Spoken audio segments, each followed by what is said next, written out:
Não é normal de um zagueiro fazer isso, nem isso.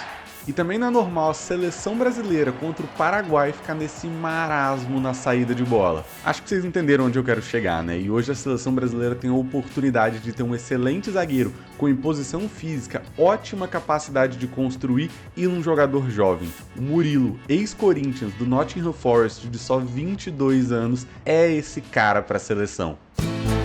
Eu sei que parar para ver os jogos do Nottingham Forest, por mais que seja da Premier League, não é lá das tarefas mais divertidas do mundo. Por isso não se preocupa, o Radar da Seleção, esse quadro, é o quadro que vai te atualizar sobre como os brasileiros estão no mundo nesse momento. E assim, diferente do que a gente está acostumado dos times de meio e fim de tabela, na Premier League, no caso do Nottingham Forest, é muito normal a gente ver esse tipo de time também ter disposição para construir o jogo. Então não é só chutão, muitas vezes eles vão procurar construir, conduzir melhor, criam boas oportunidades e nessa temporada mesmo o Forest ganhou do Liverpool por 1-0. E isso é muito legal porque estimula o Murilo, mesmo estando num time que lá não tem tantas aspirações dentro da competição, ele chama a atenção no radar do mundo inteiro. Isso porque ele tem uma característica muito única. É um zagueiro com velocidade, com excelente passe e canhoto, característica rara no mundo hoje em dia. E assim, mesmo no Forest, o Murilo, dentro do radar da seleção, ele é o primeiro zagueiro brasileiro com mais passes longos no mundo inteiro. É uma média de 7 passes longos e 8.8 passes progressivos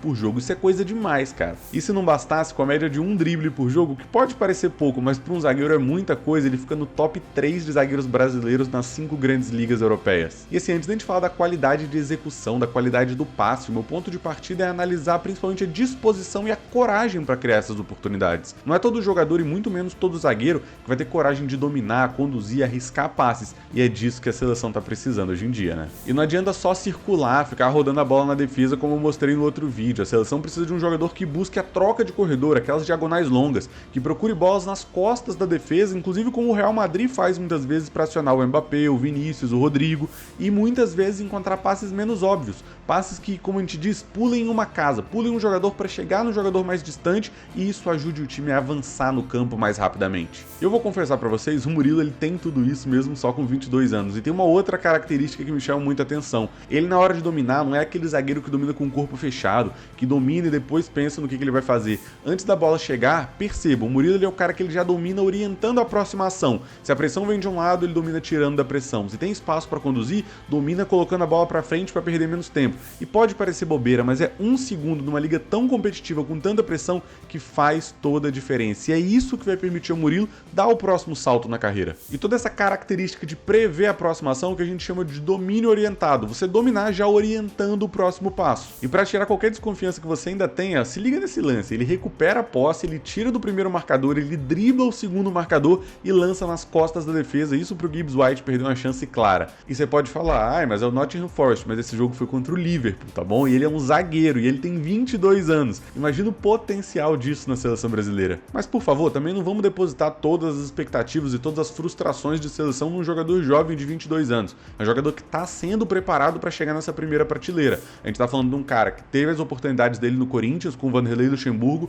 chega na Europa num time de meio de tabela, muitas vezes até de final de tabela, terminou a última temporada em 17º e começa essa temporada muito bem, mas esse é um primeiro passo dele. Muita gente às vezes quer desvalorizar por estar num time como o Nottingham Forest, como o Wolverhampton, como o Aston Villa, por mais que o Aston Villa esteja fazendo uma excelente temporada, como o West Ham, mas muitas vezes esse não é o destino final. Esse é um ponto intermediário para depois eles alçarem voos maiores. O João Gomes, que eu tanto falo por aqui, ele é um cara que está prestes a sair do Wolverhampton. O Paquetá não saiu só por conta de toda essa questão da investigação. E o Murilo pode ter certeza que em pouco tempo ele vai estar pronto para dar esse próximo passo. A ideia é que o Murilo não seja convocado para ser titular agora. Hoje, até em nível de competitividade, ele está bem atrás do Militão, do Magalhães, que para mim tem que ser os titulares da seleção. Além disso, o Bremer vem se destacando temporada atrás de temporada na Juventus. Mas quando a gente olha para o Marquinhos em decadência, que não performa mais na seleção brasileira, inclusive é um desses jogadores que atrasa o passe, eu começo a olhar para o futuro e vejo no Murilo excelentes expectativas. Mas é como a gente diz, um passo de cada vez. Primeiro se lançou no Corinthians, chegou na Europa, agora tem a oportunidade de se lançar na seleção, conquistar o espaço dele e quem sabe ser titular no futuro próximo. E eu vou ter que repetir para ficar bem claro, um passo de cada vez. Primeiro você clica, depois você assiste o vídeo e você chega nessa altura agora e dá o like e se inscreve no vídeo. Se você chegou até aqui é porque eu chamei sua atenção, então me dá aquela moral que eu tenho certeza que você não vai se arrepender e a gente vai continuar acompanhando os brasileiros ao redor do mundo. Mas voltando pro Murilo, o zagueiro também tem que saber se defender, certo? E tem dois indicadores de desempenho defensivos que me chamaram muita atenção no Murilo. O primeiro deles é a característica de desarmar armando. E o que é isso? Basicamente é você conseguir executar a ação defensiva, recuperar a posse já prevendo a próxima ação, já orientando para a próxima ação. Então você desarmar e ajudar o time a continuar com a posse, seja você mesmo ou orientando um passe para o companheiro. E a segunda é excelente capacidade de defender a área. Recentemente ele fez um jogo contra o Brighton que chamou muita atenção. Foram 5 cortes dentro da área. E isso chamou atenção porque foi o recorde dentro dessa temporada. Nenhum jogador fez tantos cortes em um mesmo jogo. E o Murilo bateu inclusive o Van Dijk nesse ponto. E essa partida, junto de outros bons jogos, coloca o Murilo como o quinto zagueiro da Premier League com média de mais cortes por jogo. Tá na frente de jogadores como Konaté, como Saliba, como Gabriel Magalhães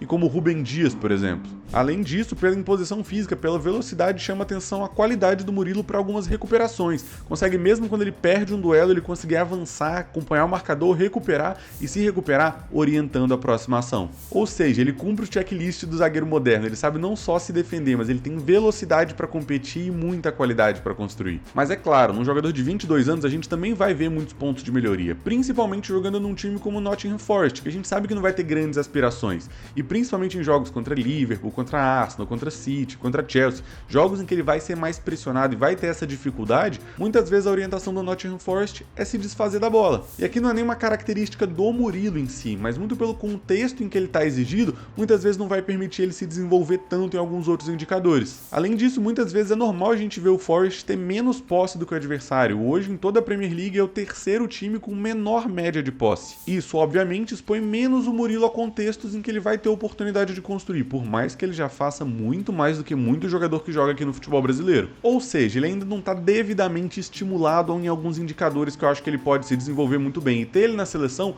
é colocar ele em contato com zagueiros de elite para ele poder se desenvolver. E mais, chamar mais atenção de clubes ao redor do mundo para que ele possa dar esse próximo salto na carreira e, mais uma vez, se desenvolver enquanto atleta. Agora imagina comigo, Militão e Magalhães de titulares, Bremer e Murilo como reservas, 2 destros, 2 canhotos, aquela convocação perfeita que parece não ter problemas. Mas claro, vamos com calma, o Marquinhos ele também tem sua importância, talvez não dentro de campo no vestiário, e isso não pode ser subestimado. Então acho que a transição ela tem que ser gradual. Eu espero que em breve a gente possa ver o Murilo na seleção brasileira e eu acho, sinceramente, que quando ele pisar lá, ele não sai mais. Beleza, eu já te convenci que o Murilo merece um espaço na seleção brasileira. E agora, no giro pelo mundo, eu quero mostrar alguns outros brasileiros que não estiveram nessa convocação e que vale o nosso olhar também. Também na zaga, mas lá na Alemanha a gente tem que falar do Tuta, do Eintracht Frankfurt. Pô, Felipe, mas ele joga no Eintracht Frankfurt. Cara, eles terminaram a última temporada em 6º na Bundesliga e nessa temporada eles estão em 2º. Isso por si só já chama atenção. E o Tuta, um zagueiro brasileiro muito jovem ainda, de 23 anos, ele na última partida deixou um gol e uma assistência. Óbvio que ele tem que ficar no nosso radar. Outro nome que também vale um destaque, esse já pisou na seleção brasileira, é o Andreas Pereira, muito por essa falta de criatividade da seleção, e a gente fala de ter mais meias que consigam fazer a ligação, principalmente da defesa para o ataque, e não só os de último terço. O Andreas pode ser um nome muito interessante. Isso porque na última temporada no Fulham ele foi um camisa 10, mas nessa temporada, com a chegada do Smith Rowe saído do Arsenal, ele desceu algumas casas e passou a jogar quase que como segundo volante. Ele já tinha feito esse papel no Flamengo e ele se saiu muito bem no último jogo contra o próprio Nottingham Forest do Murilo. Ainda na Inglaterra a gente precisa falar do Evanilson. O Evanilson, que esteve na Copa América pela seleção, estava no Porto e chegou no Bournemouth. No último vídeo eu falei como no jogo contra o Liverpool ele se saiu muito bem, criou boas oportunidades e finalizou, mesmo jogando contra Konaté e Van Dijk. Mas nessa rodada contra o Southampton ele desencantou e marcou o primeiro gol dele pela Premier League e espero que seja o primeiro de muitos. Saindo da Inglaterra e indo para a França, a gente precisa falar de um velho conhecido do torcedor brasileiro, Andrei Santos. Talvez não seja o jogador para chegar hoje e jogar pela seleção brasileira, mas é um cara que ele tem que estar no nosso radar. Ele ainda pertence ao Chelsea, ele está emprestado pela segunda temporada dele no Estrasburgo, um clube do mesmo grupo do Chelsea, e chama a atenção dos primeiros jogos nessa temporada. São 5 jogos nessa temporada pelo Estrasburgo e são 3 gols, um contra o Lille, um contra o Lyon e um contra o Rennes. Não é pouca coisa não. E além disso, ele não é só um volante de conclusão, ele é o jogador da Ligue 1 com a melhor média de desarmes, com 4.2 desarmes por jogo. Mas me diz aí, além do Murilo, quem que é um absurdo não ter sido convocado ainda pelo Dorival?